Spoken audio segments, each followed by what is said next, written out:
Yo, what is up you guys? It's K-State here, and today we're going to be making some build-ups. So I'll just go ahead and play it for you now so you can get an idea of the kind of stuff we'll be making. So stuff like this.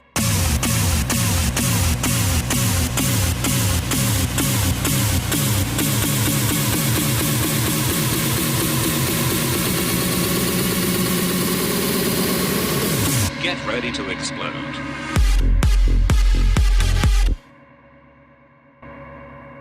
So that is the kind of stuff we'll be doing. So let's break this down into 3 simple steps.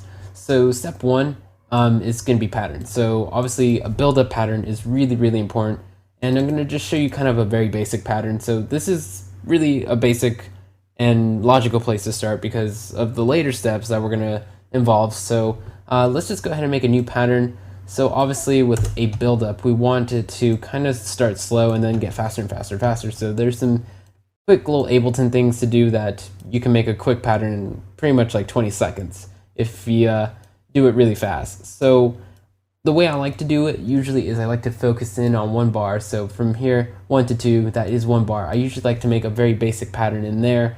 So something very simple like like quarter notes is usually the way to go. So if you want a really basic pattern, we'll use quarter notes to start with. Do that for the first 4 bars, and then duplicate those 4 bars into the last 4 bars, and then use the double tempo to turn those last 4 bars into 2 bars. So something like this. And then you could duplicate that, double tempo one more time, duplicate that, and then something I like to do towards the very end is I like to, on the last beat, kind of slow it back down. So from here, on the last beat, we'll just kind of make that one longer note. So this is a rack I've built for this huge Essentials build pack that I'm building that's going to be like 5 gigs of samples and then other stuff on top of that, and tutorials in a big pack that's going to be on my website in December, hopefully. Still working on it. So this is one of the racks, the instrument racks from that. So this one's called Make a Riser. Should be called Make a Builder section, but you know, whatever. So what it really is just a big rack full of effects that are already kind of mapped for you, so that way you can just automate them and then make these big parts. So macro 6 is basically what's giving us the big build-up sound. So it's just a reverb that's mapped into K-time and dry wet, and everything else is just kind of there to make that sound a little better. So there's some obvious things that aren't so important to the sound, like the limiter, which is just there for limiting reasons, the OTT, which is just there for compression reasons. And you can see that the amount, the dry wet amount, is actually mapped to a macro. So depending on the sounds that you bring into the sampler, you might need more or less compression. So, you know, I just kind of have a quick knob for that, because usually I will have the OTT closed down. So I'll just want to control it from here as opposed to opening it over there. So, and then we have a little bit of EQ, which I'll change according to whatever the sound I brought in might need. Right now I'm just kind of rolling off highs, and that's just because usually when you transpose something up and you get really high pitch, it does go higher and higher and can get a little bright and harsh, and I just try to avoid that by rolling those off a little bit. So then there's the reverb part of this, which is doing the most important job of this. So I will play you this without reverb so you can get a sense of how much this helps the overall sound. So what's going on in the reverb is we're mapping the decay time and the dry wet in our group to the macros. So of course, if you don't know how to get to this, you just basically, you get all your plugins. So you could just add all these plugins onto your Ableton track, and then just press Command G around it, and it'll put it in a group like this, and then you can just open up the macros. And then you can select map, select your decay time and your dry wet, and put it on a macro. So right here, we have macro 6. So if we go back into mapping, we can see here that we have the reverb dry wet going from 0 to 74%. Important that it goes to 74% and not 100%. You can have it be whatever amount you want, but for me, I like 74% as the highest it can go when I turn the knob all the way, because there's still enough dry signal in there that it's not a full convoluted reverb sound and whatever. So I don't like it to be completely 100% wet, it loses the complete sound by then. So I like it to just be very high and dry wet, but not all the way. And the second thing we map from the reverb is the decay time. So it goes from, let's see if I can find it right here. I usually like to start off around 200 milliseconds or 300 milliseconds around there. And then the highest I like it to go is around 30 seconds. So a really crazy long decay time.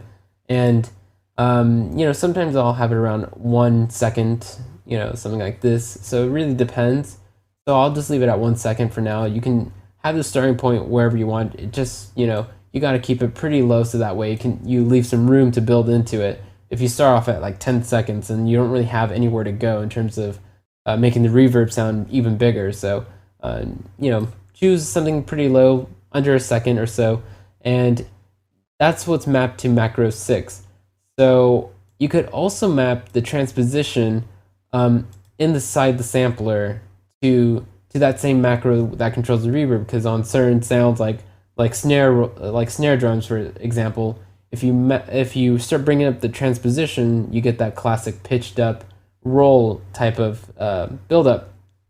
So that's a pretty cool thing to combine with the reverb, because basically those two things are doing the same sort of automation. If we look at macro 3, which is which was our transposition, I actually think now it's mapped to this. Let me check that real quick, because I might have changed it real fast. Find my transposition, which should be, yeah, so my transposition is actually mapped to the same macro. So when I turn this knob, it's controlling my reverb, dry, wet, and decay, and my transposition. So this is actually going up as I turn this up. So it's going up an octave, and then all the way down is at 0. So I could have that on a separate macro if I want, because sometimes I don't want the transposition with the reverb. Sometimes with certain synth sounds or bass, you don't really want it to keep transposing. You just want it to get faster and faster and the reverb to come in with it. So if I want to change that, I could just select the transposition and map it to a different parameter or macro. So that's pretty much what's going on here. Other than that, I just dragged in a sample from the pack I mentioned earlier, the one I'm building right now. So I have a synth loops and bass loops section to this, and I just dragged in a sample from that. But you can use vocals, you can use snare drums, you can use anything you want. Basically, just get crazy. Think of anything, and it will sound pretty cool as a build-up. So if I go to the FX folder in this pack I'm building, which is called the Essentials Build Pack, which I'll keep you guys posted on that. I'll just play you some examples of some of the ones I've made already, so that way you can get an idea of the kind of sounds you can make. So some stuff like this.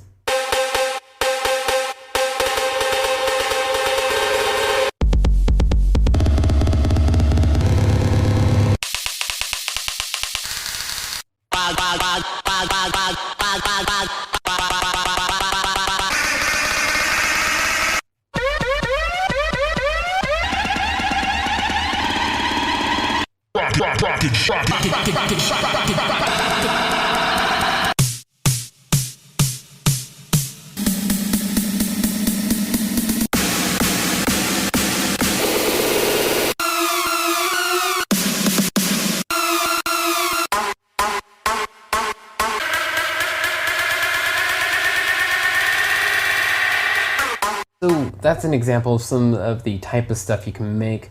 So now let's get into our last and final step, which is step 3, which is layering. So it's kind of a no-brainer that the more you kind of stack these kind of duplicated layers of these kind of racks. So like, for example, here, this is basically the instrument that we have here. I pretty much just duplicated that and to get an exact copy underneath it. And then I just added in a different sample and, adjusted the EQ to make sure those two things don't collide in terms of loudness, which I will mix down or higher according to whatever it needs. And then EQ just to make sure it doesn't share too many similar frequencies. And basically you just kind of layer these up. So like the build-up part of any track needs to bring in a lot of excitement, and it needs to be very big. So it's a no-brainer that we're going to be layering these up. So here, what I have is basically just the one you've been hearing this whole time, and then under that, I just threw in a kind of like a mixed sort of snare loop, a synth loop, so that way it kind of adds in this full track sort of sound. And then underneath that is a pre-made snare build-up one that I've made with a rack, pretty much this rack, I think, because I've been making all my risers with this rack.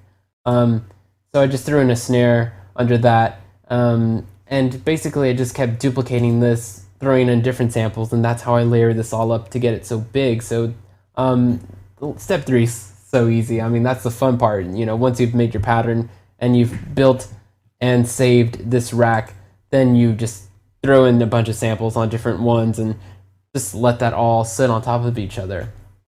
So typically for builds, I like to have at least one kind of drum element. So like in this case, I grabbed number 26 from my pack, which is just a kind of snare roll sort of thing. So something like this.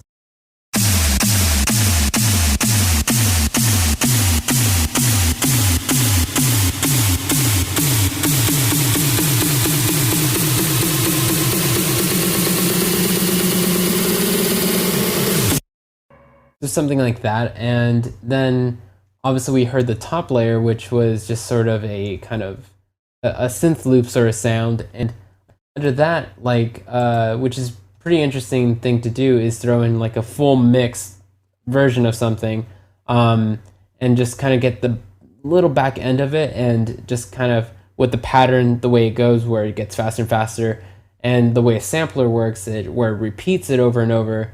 It gets a really interesting combination of all these things. So this one, I'll just go ahead and play it for you. Or maybe I should play the sample real fast. So let me go ahead and just find that sample really fast. So I'll just show in Explorer. Show in browser is what I meant. So this is what the sample sounds like by itself.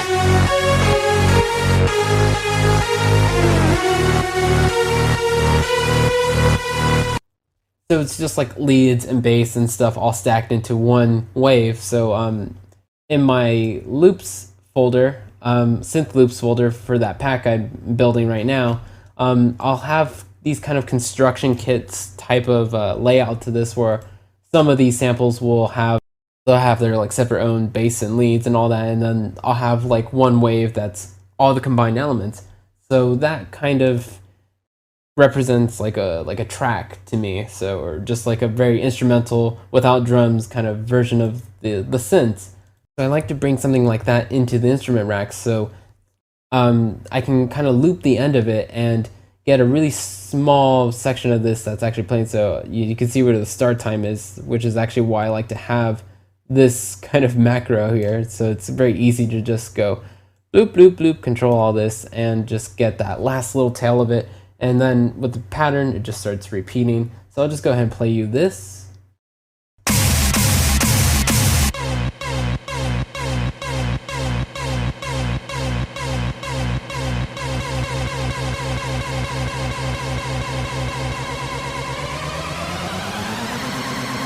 So hopefully you guys enjoyed this, and you guys comment down below what else you guys want to see. So thanks guys for watching. Have a cool day.